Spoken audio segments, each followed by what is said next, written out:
सभी साथियों को जय हिंद। मैं आपका साथी डॉक्टर अशोक शर्मा एक बार फिर से आप सब लोगों के साथ। आज की इस क्लास में हम लोग के लैंग्वेज सेकंड इंग्लिश रीड का जो भी पेपर हुआ था, ये जो पेपर है ये फोर्थ शिफ्ट का है। फोर्थ शिफ्ट का मतलब जो दूसरे दिन शाम को पेपर हुआ था वो है। हम इसका सोल्यूशन कर लेते हैं। The 26 letters of alphabet have. Alphabet के जो 26 लेटर्स हैं वे कितनी साउंड में होते हैं, यानी आपको सीधा सीधा क्वेश्चन पूछा है कि साउंड की जो संख्या है वो कितनी होती है, सिंबल्स कितने होते हैं। तो इसका सही आंसर क्या हो जाएगा? 44 इसका सही आंसर हो जाएगा।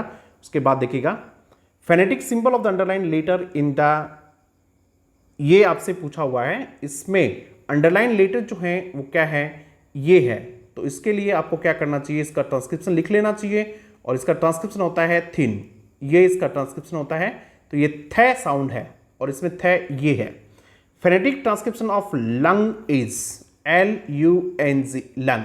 तो इसका जो ट्रांसक्रिप्शन होता है वो ये होता है, इस प्रकार से इसका ट्रांसक्रिप्शन लिखा जाता है। ठीक है बेटा। ये एक बात और जानना आप लोग कि आपसे जो क्वेश्चन पूछे हुए हैं उनके पूछे जाने की एक वजह होती है और ये आपको पहले भी पता होना चाहिए, एग्जाम से पहले भी। और जब आप पेपर सोल्व कर रहे होते हैं तब आपको जरूर समझ आना चाहिए। इस क्वेश्चन को पूछे जाने की ये वजह हो सकती है कि आपसे ये पूछे कि भाई ये जो है अगर इसको ए साउंड हो तो कौन सा ए होता है। तो एक तो ये पूछा है, एक ये देखो जब अंग की साउंड होती है लास्ट में तो क्या उसके बाद में ग होता है या नहीं होता है? नहीं होता है। तो इस वजह से ये पूछा हुआ है। तो इसका ये आंसर हो गया। उसके बाद देखिएगा द वर्ड हैविंग, ये आपको साउंड दी हुई है कि ये साउंड इनमें से कौन से में है? ए। ठीक है। तो इसका सही आंसर ये है। इसका पेयर का मैं लिख देता हूं, पे। इस प्रकार से इसका ट्रांसक्रिप्शन होता है, इस प्रकार से। ठीक है। तो ये देखो ये साउंड आ गई इसमें। ठीक है। अब चाहो तो इनके भी ट्रांसक्रिप्शन लिख सकते हो, लेकिन आपका आंसर आपको यहां मिल गया है, इसलिए इनके लिखने की कोई आवश्यकता नहीं है। किस प्रकार की साउंड है? तो देखिएगा आपका आंसर ए और बी में से एक होना चाहिए कि हर कोई साउंड या तो वॉइस्ड है या कैसी है? वॉइसलेस है। जब भी मैं वॉइसलेस साउंड बताता हूं नौ, तो अपने बच्चों को यही कहता हूं कि पे टे कै चे फे थे से है।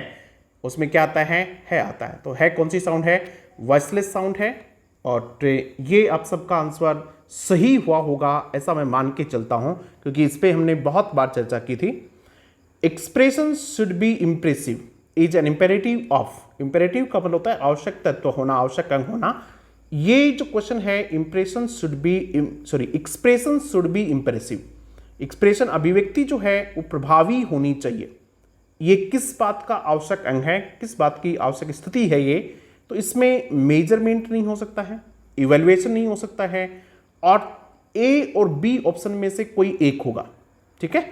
कोई भी अभिव्यक्ति प्रभावी हो इसके लिए आवश्यक होता है कि वो बहुत स्वाभाविक हो। प्रभावी वही होगा जो स्वाभाविक होगा। स्वाभाविक का मतलब क्या है? नेचुरलनेस है। तो इसका आंसर नेचुरल होना चाहिए। लेकिन फिर भी इस प्रकार के जो आंसर्स होते हैं उनमें बोर्ड के पास एक प्रकार का स्पेस होता है कि वो किसी दूसरे क्वेश्चन को मान सकता है। तो हो सकता है कि बोर्ड इसका ये मान ले, लेकिन मेरा स्पष्ट मानना है कि इसका आंसर क्या होना चाहिए? ये इसका आंसर होना चाहिए। जिसने ये किया है वो निश्चित रूप से सही है। Freedom on the part of speaker is essential. ठीक है। Is a ration of communicative approach की क्या होती है? एक विशेषता होती है। तो ये इसका सही आंसर ये हो जाएगा। वैसे भी इस प्रकार के जब ऑप्शन हो तो आप देखना कि आपके सिलेबस में डायरेक्ट मेथड है क्या, स्ट्रक्चरल अप्रोच है क्या, सब्स्टिट्यूशन अप्रोच है क्या, नहीं है। तो इसका आंसर क्या होना चाहिए? ये होना चाहिए। ये तो एक समझने की बात है। वैसे freedom on the part of speaker, speaker के पार्ट पर फ्रीडम, उसके लिए फ्रीडम आवश्यक है। तो ये बात भी किस में होती है? कम्युनिकेटिव अप्रोच में होती है। Is an advantage of communicative approach. Communicative approach का क्या एडवांटेज होता है? जब हमने उसके एडवांटेजेस पढ़े थे तब हमने उसमें पढ़ा था कि ये स्पीच एबिलिटी को इंप्रूव करती है। और जब भी CLT की बात आती है तो आप सब लोग जानते हैं कि मैसेज है, मीनिंग है, डिस्कशन है, डिस्कोर्स है, इन सब की बात होती है। लैंग्वेज हैज, इस प्रकार के जो क्वेश्चंस होते हैं उनका आंसर बोर्ड क्या मानता है, क्या नहीं मानता है, या फिर उनको डिलीट करता है। मेरे हिसाब से ये क्वेश्चन जो है ये डिलीट होना चाहिए, ऐसा मुझे लगता है। क्योंकि लैंग्वेज में जेस्चर भी होता है, लैंग्वेज में साउंड भी होती है, लैंग्वेज में स्क्रिप्ट भी होती है, और फीलिंग जो है, लैंग्वेज फीलिंग को एक्सप्रेस करने का एक माध्यम होता है। तो ये इस स्थिति में तो इस क्वेश्चन का कोई आंसर नहीं होना चाहिए, और होगा तो फिर इस पे निश्चित रूप से ऑब्जेक्शंस बहुत होंगे और मुझे लगता है कि इस क्वेश्चन को डिलीट किया जाना चाहिए। If a Bengali family lives in Delhi, यदि एक बंगाली फैमिली दिल्ली में रहती है, the children in the family will learn.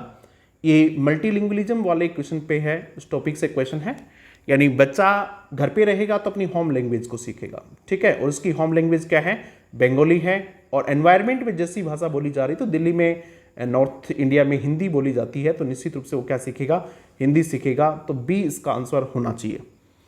Evaluation is done on 2 parts, तो फॉर्मेटिव और समेटिव, ये बिल्कुल ठीक है, इसमें किसी प्रकार का कोई कंफ्यूज नहीं है, आप लोगों ने भी यही किया होगा निश्चित रूप से। The comprehensive evaluation involves, comprehensive evaluation में क्या क्या शामिल होता है, हमने जब इसके आंसर कर रहे थे हम कह रहे थे कि जो लर्नर होता है उसकी पर्सनैलिटी के सभी एस्पेक्ट शामिल होते हैं, सारी चीज़ें शामिल होती हैं, असेसमेंट ऑफ आंसर सीट भी शामिल होता है, परफॉर्मेंस इन को करिकुलर एक्टिविटीज़ भी होता है, असेसमेंट ऑफ हेल्थ हैबिट्स है, वर्क हैबिट्स है, क्लीनलीनेस, कॉपरेशन, सारी चीज़ें शामिल होती हैं, तो इसका आंसर क्या हो जाएगा, ऑल ऑफ दीज है। क्वेश्चन नंबर 37 देखिएगा, class magazine.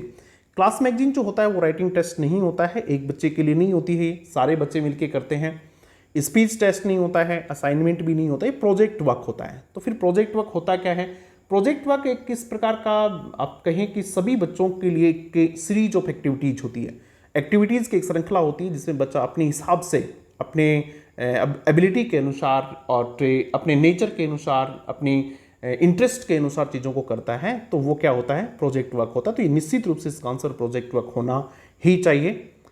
One of the objectives of remedial work is, remedial work का क्या ऑब्जेक्टिव होना चाहिए, ठीक है, highlight the weakness of the students, ये नहीं होता है, रेमेडियल टीचिंग ये नहीं करती कि बच्चे की कमियों को सिर्फ हाईलाइट कर दे। Identify the cases who are lack in studies, ये बिल्कुल सही आंसर है, आइडेंटिफाई करना उन केसेस को, उन बच्चों को जो स्टडीज में पीछे हैं। स्पॉट द वीकनेस, ये बिल्कुल नहीं हो सकता है।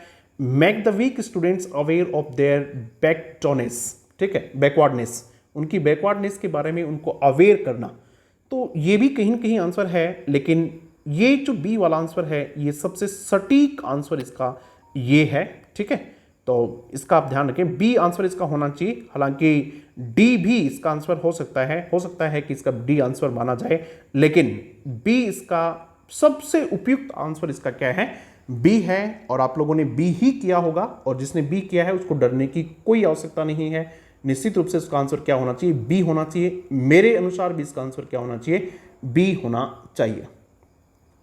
Remedial teacher should keep liaisoning with the parents, parents के साथ क्यों लाइजनिंग रखे हो, इसका आंसर बी सही है। Help in identifying the cause behind the child's lagging, बच्चे की पीछे हटने की, बच्चा जो पीछे रह जाता है उसकी वजह को ढूंढने का, तो इस प्रकार के बिंदुओं पे हमने चर्चा की थी कि भाई रेमेडियल टीचिंग में क्या क्या चीज़ें होती हैं, तो पेरेंट्स के साथ लाइजनिंग भी होती है उसमें कि बच्चा कमज़ोर रह रहा है तो किस वजह से कमज़ोर रह रहा होगा, तो इसका सही आंसर बी होना चाहिए।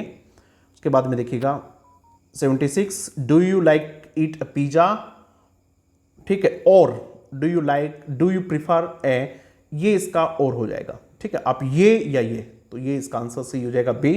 आई एम श्योर दैट, मैं पक्का हूं कि दैट ये सही बात है कि, तो ये इसका दैट आ जाएगा।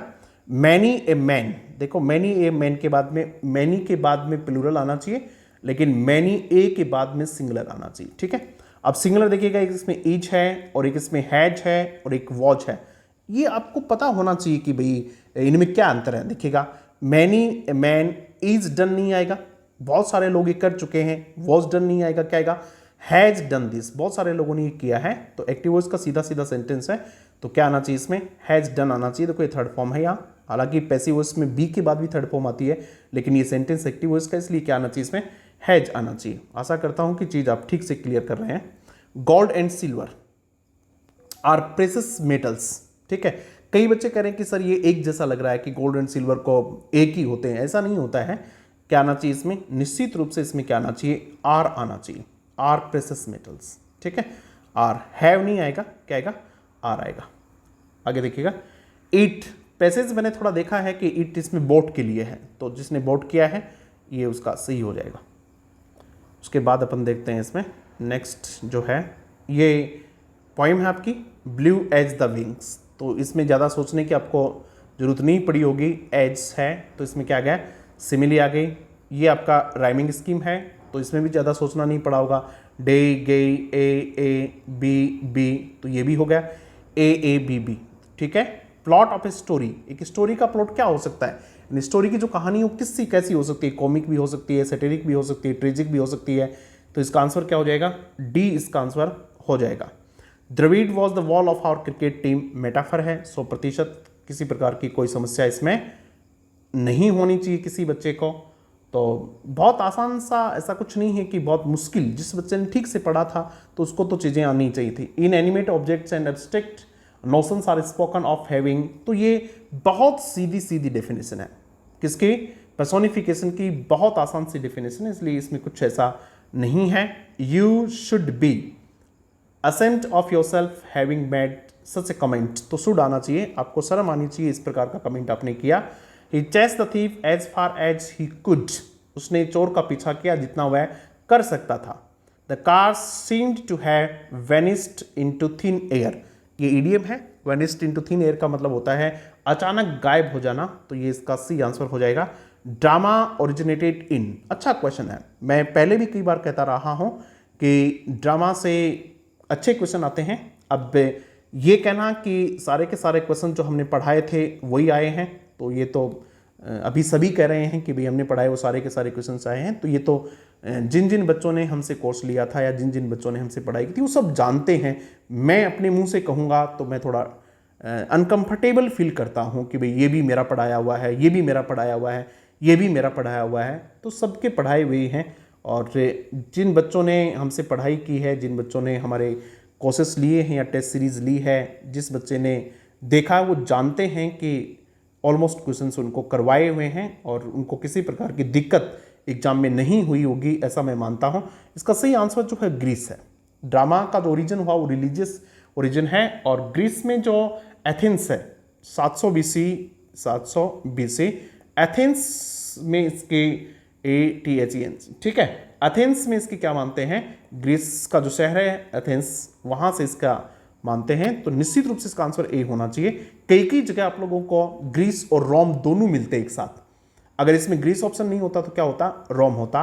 एंड ऑक्टेव और सेस्टेट आप जानते हैं, ऑक्टेव क्या होती है, मिल्टोनिक सोनेट होती है, उसकी पहली 8 लाइन होती है, तो इसका आंसर क्या हो जाएगा, डी हो जाएगा। आप लोग जरूर बताइएगा कि आपके किसके कितने क्वेश्चन सही हो रहे हैं, इतना तो जरूर आप कमेंट बॉक्स में बताएंगे। Thank you very much.